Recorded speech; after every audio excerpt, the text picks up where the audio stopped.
വാനമ്പാടി. നമ്മൾ ഓണവില്ലിനെ കുറിച്ചിട്ടാണ് നമ്മൾ പരിചയപ്പെടുത്താൻ പോകുന്നത്. മിഥുനം പബ്ലിക്കേഷൻസിൻ്റെ ഇത്തിരി നേരം. മലപ്പുറം ജില്ലയിലെ കോട്ടക്കൽ, കോട്ടൂർ, മുണ്ടിയന്തര, തെക്കേപ്പുരക്കൽ, കുട്ട്യാത്തയുടെ വീട്ടിലാണ് ഇപ്പോൾ ഇത്തിരി നേരം. ഓണവില്ല് ഇത് ഒരു കാലത്ത്, പ്രാചീന കാലത്തെ ഒരു വാദ്യോപകരണമായിരുന്നു. ഇത് നമ്മൾ ഇപ്പം ഞാനിങ്ങനെ പിടിച്ചിട്ടുണ്ട്, അത് ശരിയാണ്. പക്ഷെ ഇത് ഷർട്ട് ഊരിയിട്ട് ബഹുമാന പുരസ്സരം നിലത്തിരുന്നിട്ടാണ് ഇത് സാധാരണ കൊട്ടാറ്. ഇത് ഒരു ഐശ്വര്യം വരുത്തുന്ന ഒരു ഉപകരണവും കൂടിയാണ് പ്രാചീന കാലത്ത്. എല്ലാ വീടുകളിലും ഇത് ഉണ്ടായിരുന്നു എന്നുള്ളത് നഗ്നമായ ഒരു യാഥാർത്ഥ്യമാണ്. അതുമാത്രമല്ല, ഇത് കാർഷിക സംസ്കാരത്തിന്റെ ഭാഗമായിട്ട് മാദേവര, ഉത്രാടത്തിനാൾ മാദേവര വെക്കുന്ന സമയത്ത് ഇതിനെ കാർഷിക സമൃദ്ധിയുടെ ഭാഗമായിട്ട് തന്നെ പൂജിച്ച് കൊട്ടിപ്പാടി പൂജിച്ചതിന് ശേഷമാണ് നമ്മൾ മാദേവരെ വെച്ച് പൂജിക്കുക. മാത്രമല്ല, അന്നത്തെ അണിഞ്ഞ് വെക്കുന്ന സമയത്ത് കോലം അണിഞ്ഞതിന് ചുറ്റും ഈ ഒരു വില്ല് വരച്ച് ചേർക്കാറുണ്ട്. അന്നത്തെ ദിവസം സ്ത്രീകൾക്ക് കൂടി മാദേവരെ പൂജിക്കാം. പിറ്റേ ദിവസം മാദേവരെ മാറ്റി അപ്പനെ വെക്കുന്ന സമയത്താണ് നമ്മൾ നെൽക്കതിരാണ് വെക്കുക. അപ്പോൾ അത്രയും സമൃദ്ധിയുടെ കൂടി ഒരു വാദ്യ ഉപകരണമാണ് എന്ന് പറയാം. അതെ. പിന്നെ ഇത് കവുങ്ങ്, മുള അതുപോലെയുള്ള ഉപകരണങ്ങൾ കൊണ്ടാണ്, ഇത് മരങ്ങൾ കൊണ്ടാണ് ഇത് ഉണ്ടാക്കുന്നത്. അതുമാത്രമല്ല, ഇത് പാത്തി, ഇത് ഈറൻപന, ഇത് ഇത് കോല്. ഇതാണ് ഇതിൻ്റെ ഉപകരണങ്ങളുടെ ഒരു രീതി. പിന്നെ ഇതിപ്പോൾ എത്ര വർഷത്തോളമായിട്ടുണ്ടാവും ഇത്? ഈ തലമുറ പിന്നെ ഇതിന് കുറേ ഒരു 4-5 തലമുറ അപ്പുറം ഉള്ളതുണ്ടായിരുന്നു എന്നുള്ളതാണ് കേൾവി. നമുക്കിപ്പോൾ ഒരു 3 തലമുറ പിന്നെ ഇത് അറിവുണ്ട്. അത് മാത്രമല്ല, ഇത് വീട്ടിലൊരു ഐശ്വര്യത്തിനും അതുപോലെ തന്നെ കുട്ടികൾക്കൊക്കെ ഒരു പേടിയൊക്കെ ഉണ്ടാകുമ്പോൾ അങ്ങനെ കേട്ടിട്ടുണ്ട് ഞാൻ. ശരിയല്ലേ? അങ്ങനെ സൂക്ഷിക്കാൻ പറ്റുന്ന ഒരു വാദ്യോപകരണവും കൂടിയാണിത്. ഇതിൻ്റെ രണ്ടാമതൊരു പുനർജന്മം എന്ന് പറയാം. അത് ഇവിടെ ഈ തെക്കേപ്പുരക്കൽ ഇവിടെ വീട്ടിൽ നിന്ന് തന്നെയാണ് തുടങ്ങുന്നത്. കാരണം ഇവനാണ് ഇപ്പോൾ ഈ ഓണവില്ലിൻ്റെ അധിപന്മാർ. നമുക്ക് കൂടുതൽ വിവരങ്ങൾ അവരോട് തന്നെ ചോദിക്കാം. എന്താ ചെയ്തുകൊണ്ടിരിക്കുന്നത്? ഇത് ഓണവില്ലിന്റെ പാത്തിയാണിത്. അത് ഇതുപോലെ കഴുങ്ങ് ആണിത്. കഴുങ്ങിന്റെ പാത്തി എന്ന് അതിന് പറയാം. ഇതിങ്ങനെ ഒരു ഭാഗം ഇങ്ങനെ ചെത്തി ഇതുപോലെ ഈ ഷേപ്പിലാക്കിയിട്ട് 2 ഭാഗം ചെത്തിയിട്ട് തൈ ഷേപ്പിലാക്കണം. അതല്ല, അപ്പൊ ഇതിന് കനത്തിന്റെ ഇത്ര കനം അങ്ങനെ ഇത് വളയാൻ തക്കത്തോളം ആക്കണം. അപ്പൊ നമ്മൾ എന്താ വെച്ചപ്പോ ചെത്തി ഈ ഭാഗം ആക്കിയിട്ട് ഇതുപോലെ വെച്ച് പിന്നെ ചിപ്പി താഴ്ത്തി പിടിച്ചെടുക്കാം. ഇതാ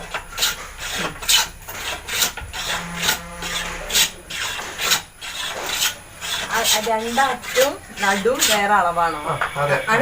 ഇത് കനം കൂടുതൽ വേണം, നടു കനം കുറയണം. അങ്ങനെ കഴിഞ്ഞാൽ അതിന്റെ അടുത്ത് കെട്ടെടുക്കല്ലേ. ഇത് ഏതൊക്കെ മരത്തിലാ ചെയ്യാ? ഇത് കഴുങ്ങാണ്. ഇത് കഴുങ്ങാണ്.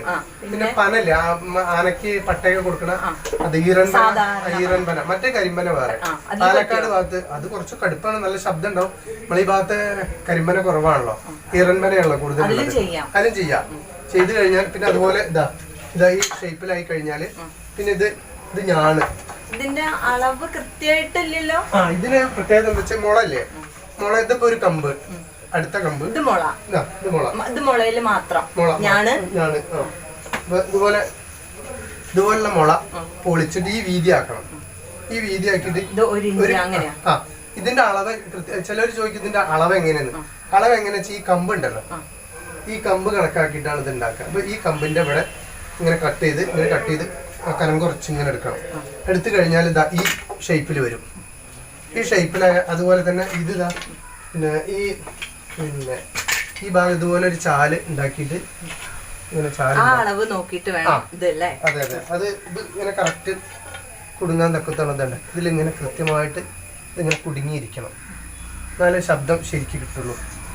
അപ്പൊ ഇത് ഒരു പ്രയാസമുള്ള കാര്യമാണ്. ഈ വില്ലിന്റെ ഞാണിനനുസരിച്ചാണ് ഈ പിന്നെ പാത്തി ഉണ്ടാക്കുക. കുറച്ച് കുറഞ്ഞിരിക്കണം. ഇത് കുറഞ്ഞിരിക്കണ്ടല്ലോ, അതില് വളവ് വരുമ്പോ ഇത് കറക്റ്റ് ആവും. അത് ഇത് കൃത്യമായിട്ട് ഇതിൽ കുടുങ്ങണം, അടുപ്പിച്ച് വെച്ചുകൊണ്ടിട്ട് ഇതിലിങ്ങനെ കറക്റ്റ് കൊണ്ട് ഇതിലിങ്ങനെ കൃത്യമായിട്ട് ഇതിങ്ങനെ കുടുങ്ങിയിരിക്കണം, എന്നാലും ശബ്ദം വരുള്ളൂ. സീറ്റിംഗ് അല്ലെങ്കിൽ വ്യത്യാസം വരും.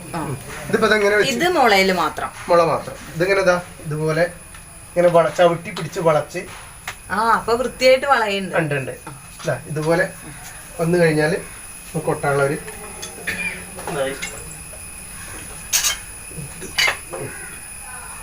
ഇത് പിന്നെ വില്ല്, ഇത് ഞാണ്. ഇതിനെന്താ നീ പറയാ? കോല്. അത് മാത്രല്ല, ഇത് ഇങ്ങനെ നെഞ്ചിനോട് ചേർത്ത് പിടിച്ചിട്ട് ശബ്ദത്തിന് വ്യത്യാസമുണ്ട്, കുറച്ച് ഒന്നും കൂടി ക്ലിയർ ആവാണ്ട്. ഇവിടെ അതെ, അതുകൊണ്ടാണ് ഈ ശബ്ദം മാറ്റം. അല്ലെങ്കിൽ നല്ല തരിച്ച ശബ്ദം, ശരിക്കുള്ള ശബ്ദം വരും. അപ്പൊ ഇതാണ് നമുക്ക് ഓണത്തിന്റെ ഒരു, ഇന്നത്തെ ഭാഷയിൽ പറഞ്ഞ പോലെ ഹൈലൈറ്റ്. ഓണവില്ല്, ഓണത്തിന്റെ പ്രത്യേകതയായിട്ട് ഇതാണ് ഇപ്പൊ ഓണവില്ല് പറഞ്ഞിട്ട് ഇത് ഇപ്പോഴും ആരെങ്കിലും കൊണ്ടുപോണ്ടോ? കുറെ ആൾക്കാർ കൊണ്ടുപോയി. ഇപ്പൊ കാസർഗോഡുള്ള ഒരാൾ വന്നിട്ട് ഇത് കേട്ടറിഞ്ഞ് വന്നിട്ട് ഇത് ചോദിച്ച് കൊണ്ടുപോയി. അതുപോലെ തന്നെ പിന്നെ എറണാകുളത്തുള്ള ഒരാള്, ഗുരുവായൂരിൽ ഒരു ഏട്ടൻ സ്ഥിരമായിട്ട് ചെണ്ട കൊട്ടുന്ന ആളാണ്. അച്ഛൻ്റെ അടുത്ത് ഇടയ്ക്കിടയ്ക്ക് വന്നിട്ട് ഇത് കൊണ്ടുപോകും. അപ്പൊ ഈ ചെണ്ട പേര് കേട്ട ചെണ്ട വിദ്വാൻമാരൊക്കെ ഇത് കൊട്ടിയിട്ട് തായമ്പക നടത്തിയിട്ടുണ്ട്. മറ്റൊരു വട്ടച്ചെണ്ട പരിശീലിക്കാൻ പറ്റും.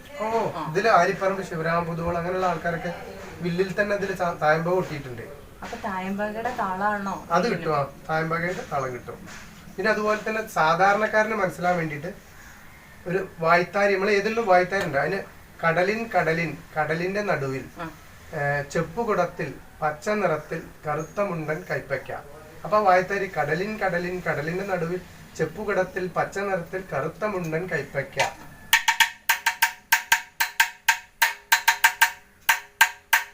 ഞാൻ പറഞ്ഞതിൽ കുറച്ച് മാറ്റം വന്നിട്ട് കൊട്ടലും. അത് പഴയ ഫോക്ലോർ.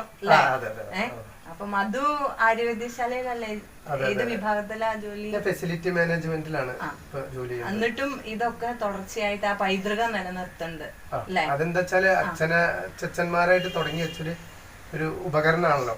അന്യം നിന്ന് പോവാതിരിക്കാന് നമ്മളെ കൊണ്ട് കഴിയുന്നത് നമ്മൾ ചെയ്യുക. ഇത് ഉണ്ടാക്കുക, നിർമ്മിക്കപ്പോ എന്റെ മകനായിട്ടുള്ള നവനീത്, അവനോട് ഞാൻ അത് പറഞ്ഞിട്ടുണ്ട് ഇത് ചെയ്യാനും. നമ്മളൊക്കെ ഒപ്പം നെല്ലിയിൽ നിൽക്കണൊക്കെ ഉണ്ട്. അപ്പൊ ഇത് നിലനിർത്തലും കൂടി നമ്മളൊരു ആവശ്യമാണ്. കുട്ടികൾക്ക് താല്പര്യം നമ്മള് നിർബന്ധിച്ചപ്പോ ഇപ്പത്തെ കാലത്ത് ഇതൊന്നും താല്പര്യം അവര് തയ്യാറാക്കുന്നുണ്ട്. പിന്നെ സ്കൂളിൽ നിന്നൊക്കെ കുറെ ടീച്ചർമാരും അതുപോലെ തന്നെ കുറെ ആൾക്കാരൊക്കെ കേട്ടറിഞ്ഞിട്ട് ഇത് എന്താണ് ഈ ഓണവില്ല് കാണാൻ വേണ്ടി വന്നവരുണ്ട്, അറിയാൻ വേണ്ടിയിട്ട് മേടിച്ചുകൊണ്ടുപോകുന്നവരുണ്ട്.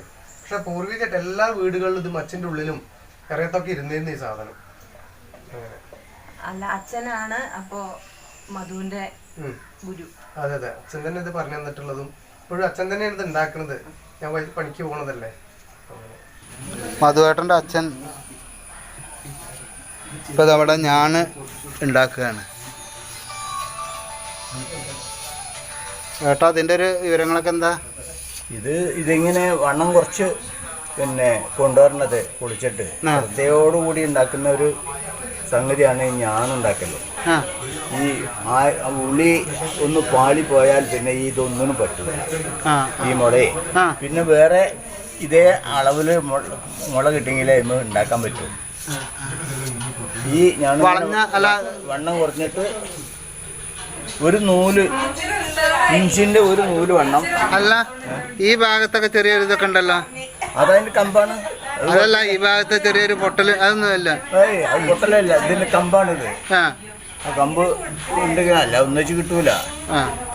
വളരെ ബഹുമാന പുരസരം തന്നെ ഇവിടെ പൂവൊക്കെ ഇട്ട് നിലവിളക്കൊക്കെ കത്തിച്ച് വെച്ചിട്ട് ഇപ്പൊ 7 ആളുകളാണ് ഇവിടെ നെഞ്ചോട് ചേർത്തിട്ട് ഈ ഓണവില്ല് കൊട്ടാൻ പോകുന്നത്. അല്ലേ ടീച്ചറെ?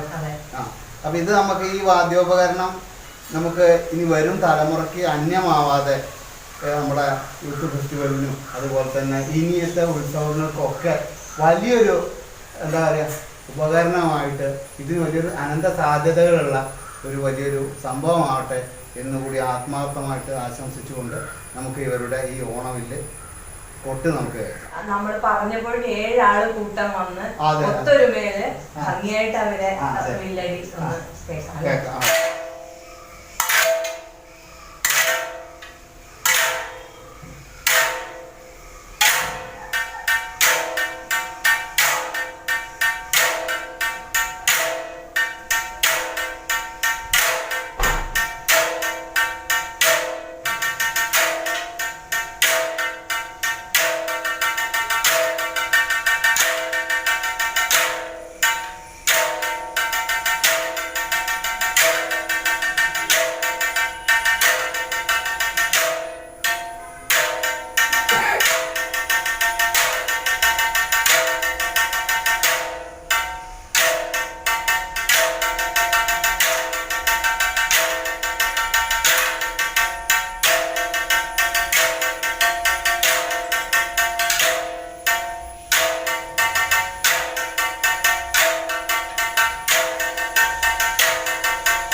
അപ്പോൾ ആദ്യം നമ്മൾ തുടങ്ങിയ അതിൻ്റെ പൈതൃക ഭാവത്തിലാണ് ഈ വില്ലിനെ കുറിച്ച് പറഞ്ഞത്. അവസാനം വന്ന് മിഥുനം പബ്ലിക്കേഷൻ്റെ ഇത്തിരി നേരത്തിന് വേണ്ടി ഓണത്തിന് അനുബന്ധിച്ച് പൂവിളി എന്ന പാട്ട് എല്ലാവരും കൂടി വില്ലടിച്ച് പാടിയത് ഭംഗിയായി തോന്നുന്നു. അതുകൊണ്ട് അതിൻ്റെ അനന്ത സാധ്യത നമുക്ക് ഉപയോഗപ്പെടുത്താം. വേണമെങ്കിൽ കലാരൂപങ്ങളിൽ ഇപ്പോൾ പഴയ കലാരൂപങ്ങൾ സിനിമയ്ക്ക് വേണ്ടിയിട്ട് ഓണവില്ല് പാടിയത് ഇത്തിരി നേരത്തിന് വേണ്ടി ആദ്യമായിട്ടാണ്.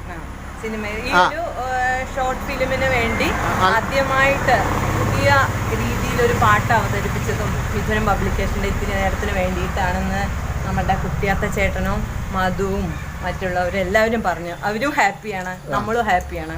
അപ്പോൾ ഞാനും പിന്നെ പ്രമോദേട്ടനും കൂടി ഇതിൽ കൊട്ടി നോക്കി. അപ്പോൾ ഇത്തിരി താളം മനസ്സിലുണ്ടെങ്കിൽ ഈ പാട്ടും ആവാം. മാത്രമല്ല ഈ വില്ല് കൈ കിട്ടിയപ്പോൾ എനിക്ക് കൊടുക്കാനും തോന്നണില്ല. ഇത് കൊണ്ടോട്ടെ എന്ന് ചോദിച്ചപ്പോൾ പറഞ്ഞു കൊണ്ടുപോയിക്കോളൂ, പക്ഷെ ഇതെങ്ങനെ ഊരിയെടുക്കാം, അത് സിമ്പിളാണെന്ന് ഞാനും കരുതി. ഊരിയെടുക്കാൻ പറ്റില്ല. ഇനി അത് ഊരിയെടുക്കണ, അതായത് ഇതുപോലെ എടുത്ത് വെക്കാൻ വയ്യല്ലോ, അത് ഊരിയെടുത്ത് മൂന്നായി സൂക്ഷിക്കണം. അതെങ്ങനെയാണെന്ന് അവരെന്നെ കാണിച്ചു തരും. ഓണവില്ലടി കഴിഞ്ഞ് കഴിഞ്ഞാൽ ഇതിൻ്റെ ഒരു ഇത് ഊരി വെക്കുന്നൊരു ഇതുണ്ട്. അപ്പോൾ അതാണ് ഇപ്പോൾ മധുവട്ടം ചെയ്യുന്നത്. അതേപോലെ ഇത് കുലയ്ക്കുന്നതും ഊരുന്നതൊന്നും സാധാരണ പെട്ടെന്ന് ഒരു വ്യക്തിക്ക് ചെയ്യാൻ കഴിയൂല. ശരിയല്ലേ മധുവട്ടം? ആ, ഈ പിന്നെ വില്ല് കുലച്ച് കഴിഞ്ഞാൽ അത് കൊട്ടലൊക്കെ കഴിഞ്ഞ് കഴിഞ്ഞാൽ ഊരി വെക്കണം. അല്ലെങ്കിൽ എന്താ വെച്ചാൽ ഇതിന്റെ കമ്പിലൊക്കെ ചവിട്ട് തട്ട് ചെയ്താൽ പൊട്ടിത്തെറിക്കും. അത്രയും ശക്തമായിട്ടാണ് സ്ട്രോങ്ങിലിരിക്കുന്ന സാധനം. പിന്നെ അതിൽ കുറേ സമയം ഇങ്ങനെ തന്നെ ഇരുന്ന് കഴിഞ്ഞാൽ അതിന്റെ ടൈറ്റ് പോവും. അപ്പൊ ശബ്ദം വരൂല. അപ്പൊ അത് ഊരി വെക്കണം. അപ്പൊ അത് ഉരുളിങ്ങനെ ചവിട്ടി പിടിച്ചിട്ട് തന്നെ ഒരു പരിശീലനം എന്തായാലും വേണം. അല്ലെങ്കിൽ വളയാനും ഇതൊക്കെ സാധ്യത ഉണ്ടല്ലേ? തന്നെ ഊരി വെക്കാം. ഇടുന്നതും കാണിച്ചു കൊടുത്ത്